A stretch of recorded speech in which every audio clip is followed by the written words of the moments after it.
ఇక్కడ ఏం చేయాలి? జాగ్రత్త పడాలి. ఎందుకు? టైం లేదు. యేసుప్రభు వారు దొంగ వచ్చినట్లు అంటే దొంగ చెప్పి వస్తాడా? అలాంటి టైంకి వస్తాడంటే రాత్రి 12 గంటలకు వస్తామంటే ఈ 9 గంటల దాకా అటు ఇటు ఆ ఊరి ఆడెప్పుడో 12 గంటలకు వస్తామన్నాళ్ళే ఆ ఊరికి పోయేద్దాం బా చక్కగా అని చెప్పి ఆ ఈ ఊరు పోయి వచ్చి అరే 12ంటికి వస్తామని తొందరగా పోదాంపా అని చెప్పి కాసుకొని ఉంటారు దొంగను పట్టుకోవడానికి. టైం చెప్పలేదు. యేసుప్రభు వారు టైం చెప్పినట్లయితే విశ్వాసులందరూ ఒక్కళ్ళు కూడా పాస్టర్ల మాట వినేవాళ్ళు కాదు. ఒక్కళ్ళు కూడా వినేవాళ్ళు కాదు.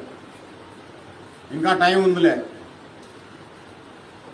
అందుకని ఈ టైం మెయింటైన్ చేయడం అలవాటు చేసుకోవాలి. సమయం మెయింటైన్ చేయడం అలవాటు చేసుకోవాలి.